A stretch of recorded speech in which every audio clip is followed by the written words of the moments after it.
Hello నా మీ పేరు? నాగరాజ్ అని. ఓకేనా, ఇప్పుడు ఎంపీ ఎలక్షన్స్ వస్తున్నాయి కదా దేశంలో, ఏ పార్టీకి ఎక్కువ సీట్లు వచ్చే అవకాశం ఉంది? మోదీ సార్. ఎందుకు మోదీ అనుకుంటున్నారు? మోదీ అంటే ఒళ్ళే అభివృద్ధి చేసినాడు, ఒళ్ళే ఆడేళ్ళు తెచ్చినాడు. మాకు మోదీ అంటే చాలా ఇష్టం మాకు. అలాగే ఇప్పుడు చూసుకుంటే ఇక్కడ మన సికింద్రాబాద్ నుండి కిషన్ రెడ్డి గారు ఎంపీగా పోటీ చేస్తున్నారు. ఆయన గెలుస్తారు. 100% గెలుస్తారు అతను. 100% 100%. కిషన్ రెడ్డి గారు ఆల్రెడీ ఎంపీగా ఉన్నారు, సిట్టింగ్ ఎంపీగా. డెవలప్మెంట్ సికింద్రాబాద్ చేశారు ఇక్కడ. చేసినారు కూడా, చేస్తారు కూడా ముందర కూడా. కిషన్ రెడ్డి గారు ఎలాంటి వారు అన్న వ్యక్తిగతంగా? మంచోడు, మంచి పని చేస్తాడు, మంచి వ్యక్తి అతను. ఈసారి కిషన్ రెడ్డి గారు వస్తే అభివృద్ధి ఇంకా చేస్తారనే నమ్మకం ఉందా మీ సికింద్రాబాద్కి? అవునవును, నమ్మకం ఉంది. అభివృద్ధి చేస్తారని నమ్మకం ఉంది. ఇప్పుడున్న పార్టీలలో ఫస్ట్ ప్లేస్లో ఏది ఉందన్న సికింద్రాబాద్లో? బీజేపీనా, బీఆర్ఎస్ఆ, టీఆర్ఎస్? బీజేపీనే సార్. Only BJP 100. సికింద్రాబాద్ నుండి మరి ఇంకొకసారి మన కిషన్ రెడ్డి గారు గెలుస్తారు. అవునవును, 100% గెలుస్తాడు. అవును. పైన సెంట్రల్లో ఉన్న సెంట్రల్ కూడా మోదీ వస్తాడు. ఎంపీ ఎలక్షన్స్ వస్తున్నాయి కదా, ఈసారి ఏ పార్టీకి ఎక్కువ సీట్లు వచ్చే అవకాశం ఉంది? అంటే ఇది బీజేపీకే వస్తుంది. బీజేపీ రూలింగ్ మళ్ళీ, నో డౌట్. అంటే హ్యాట్రిక్ మోదీ గారిని 10 years చూసాము, 2 times. థర్డ్ టైం కూడా ఆయన వస్తారంటారు. ఆయనే వస్తాడు. ఎందుకు బీజేపీకి ప్రజలు అంతగా చూపిస్తున్నారు? హిందూ రిలీజియస్ పార్టీ ఇండియా, ఇది ఇండియా కాబట్టి, హిందూస్ కాబట్టి ఆటోమేటిక్ దానికే సపోర్ట్ చేస్తాము. ఇంకా దేనికి సపోర్ట్ చేస్తాం?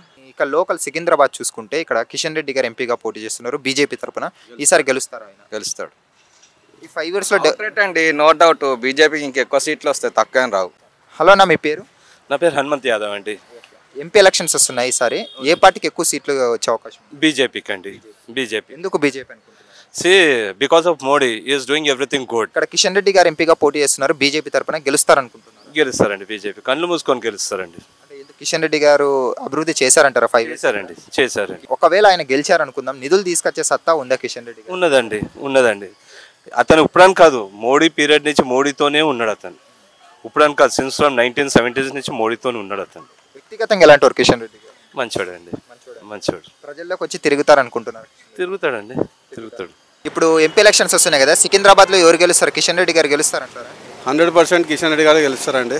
ఎందుకు అనుకుంటున్నారు? ఎందుకంటే బీజేపీ చేసిన అన్ని మంచి పనులు, రామ మందిరం కట్టించాడు, ఆర్టికల్ 370 జరిపాడు, ఇంకా వాళ్ళు చేసే స్కీమ్స్ అన్ని బాగున్నాయి కాబట్టి కంపల్సరీ బీజేపీ గెలుస్తుంది. మరి ఈసారి కిషన్ రెడ్డి గారు ఇక్కడ డౌట్ అంటున్నారు, దానికి మీరు ఏమంటారు? ఎంతమంది డౌట్ అనుకున్నా వాళ్ళ మనసులో అన్నీ ఏమున్నా అందరు మళ్ళీ ఓటింగ్ వచ్చేసరికి బీజేపీకి ఓటేస్తారు. కిషన్ రెడ్డి గారికి గెలిస్తే పైనుండి నిధులు తీసుకొచ్చే సత్తా కిషన్ రెడ్డి గారికి ఉందా? బీజేపీ సెంట్రల్ గవర్నమెంట్ ఉన్నప్పుడు ఇంకా సత్తా ఎవరి చేయాలి ఉంటుంది? బీజేపీ చేయాలనే ఉంటుంది కదా. ప్రజలు ఎవరు కోటేస్తారని మీ నమ్మకం ఉందని? ఇప్పుడైతే బీజేపీ వస్తుంది 100%. సెంట్రల్లో ఉన్నా మరి? Central 100% BJP. అంటే మోదీ గారు ఈసారి హ్యాట్రిక్ కొట్టబోతున్నారు. హ్యాట్రిక్ మళ్ళీ 6 times కూడా గెలుస్తాడు. 6th time కానీ మోదీ గారు. సో ఫైనల్గా అయితే మోదీ గారి నాయకత్వం దేశం ముందుకు వెళ్ళింది అనుకోవచ్చు. 100%. ఓకే, థ్యాంక్స్ అన్న. Thank you. ఇప్పుడు ఆపరేషన్ లేకుండానే మోకాళ్లకు ప్లాస్మా ట్రీట్మెంట్. మీ ఆర్థోపెటిక్ సమస్యలన్నిటికీ రోబోటిక్ టెక్నాలజీ ద్వారా తక్కువ ఖర్చుతో శాశ్వత పరిష్కారం. Free consultation. ప్రతి ట్రీట్మెంట్ పై 20% డిస్కౌంట్. ఈ ఆఫర్ కొద్ది రోజులు మాత్రమే. త్వరపడండి. V9 hospitals 9281465842.